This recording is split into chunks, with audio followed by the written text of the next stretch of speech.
ఎందుకు లేదు? వాడి పెళ్ళం చేయి నా చేతిలో ఉంది అప్పుడు. ఏమే నువ్వేమన్నావు? ఇంటికి ఎవరైనా వస్తే మర్యాద ఇవ్వాలన్నావు. ఆంటీ టిఫిన్ తినే టైంకి వస్తే ఏమంటావు? ఆంటీ భోజనం చేసే టైంకి వస్తే ఏమంటావు?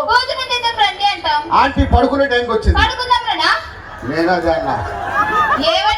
ఏంటి మరి ఎక్కువ మాట్లాడుతున్నారు ఏంటి? మీ అబ్బాయి కదా తోపు అనుకుంటున్నారు. అబ్బాయి తోపు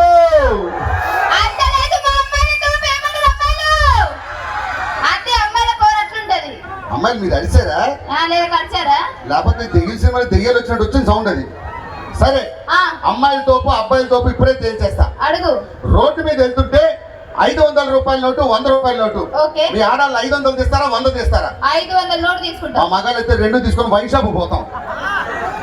సరే ఇంకోటి అడుగు. సరే రోడ్డు మీద వెళ్తుంటే డబ్బు ఉన్న మూట జ్ఞానం ఉన్న మూట. మీ ఆడాళ్ళు జ్ఞానం తీస్తారా డబ్బు తీస్తారా? ఆడవాళ్ళకి జ్ఞానం లేదు కాబట్టి జ్ఞానం తీసుకుంటారు, మగాళ్ళకి జ్ఞానం ఉంది కాబట్టి డబ్బులు తీసుకుంటాం. సరే అదంతా కాదు కానీ నాకు ఒక 2 డౌట్లు ఉన్నాయి చెప్తారా? అడుగు.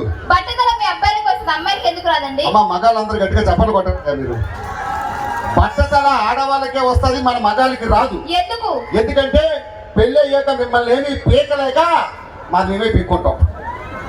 సరే ఇంకొక డౌట్ అడుగు. ఫైర్ స్టేషన్ లో కూడా అబ్బాయిలే పని చేస్తారు, అమ్మాయిలు ఎందుకు పని చేయరు? ఇది ఆడవాళ్ళు గట్టిగా చప్పట్లు కొట్టాల్సింది మంచి డైలాగ్.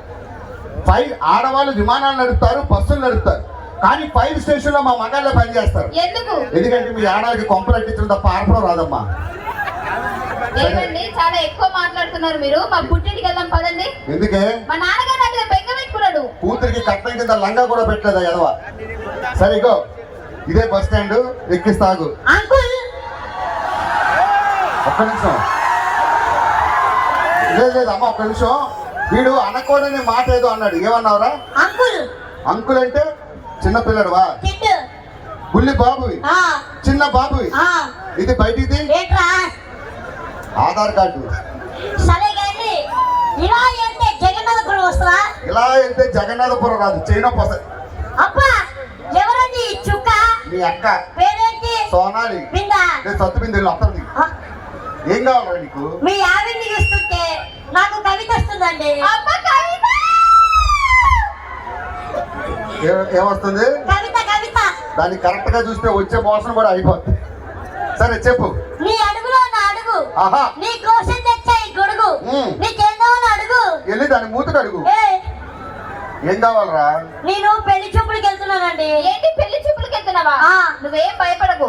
అక్కడికి వెళ్ళిన తర్వాత మీ అత్తగారు వాళ్ళు సైకిల్ పెడతా అంటే బైక్ అడుగు, బైక్ పెడతా అంటే కార్ అడుగు, పిల్లనిస్తా అంటే వాళ్ళ అమ్మని అడుగు. ఏం కావాలరా నీకు? ఎవరినిది? నాది జగన్నాథపురం. జగన్నాథపురం. ఏం కావాలి? కాదండి మీ ఆవిడ చుట్టూ బల రింగులు రింగులు ఉంది, ఏం వాడుతుంది? అమ్మా ఆడవాళ్ళందరూ జుట్టు ఊడిపోతున్నారు, బాధపడుతున్నారు. మా పైమా జుట్టు మొన్నటి దాకా ఎంత ఉండేదంటే జుట్టుతోనే ఇల్లు ఉడిచేది, అంత పొడుగు.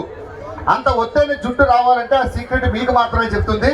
పైమా చెప్పవే. బేసిక్గా నా జుట్టుకు నేను పొద్దున ఆయిల్ పెట్టి మసాజ్ చేస్తా, మరి మధ్యాహ్నం షాంపూ పెట్టి స్నానం చేస్తా, మరి రాత్రి విక్కు తీసి గోడకు తగిలిస్తుంది. అర్ధరాత్రి 12 గంటలకు నేను పేరు చూస్తాను. అది విక్కు లాగి చూడు ముందు. చూడు ముందు బట్ట కనపచ్చట్లేదా? పిట్టు ముందుగా కొంచెం. చెప్పండి పోతా. అత్తగారి ఇల్లు జగన్నాథపురం. రేపు పోసికే మీ అత్తగారి ఇల్లు ఏమైనా జగన్నాథపురం సర్పంచా? ఎన్ని వీధులు ఉన్నాయి, ఎన్ని సందులు ఉన్నాయి, ఎలా చెప్తారు అడ్రస్? వైజాగ్, హైదరాబాద్. రోజు ఆర్కే బీచ్ కి 1,00,000 మంది వస్తారు. మీ అత్త దగ్గరికి కూడా. అడ్రస్ నాకు తెలుసు. మీ ఆవిడ తెలిసి ఒకసారి పంపిస్తావా? మళ్ళీ మా ఆవిడని తిరిగి పంపిస్తావా? నేను అలాంటి కాదు. అది అలాంటిదే, తిరిగి రాదు. తీసిపో. Thank you. సరే గట్టిగా చెప్పట్లు. Thank you so much once again. ఇంత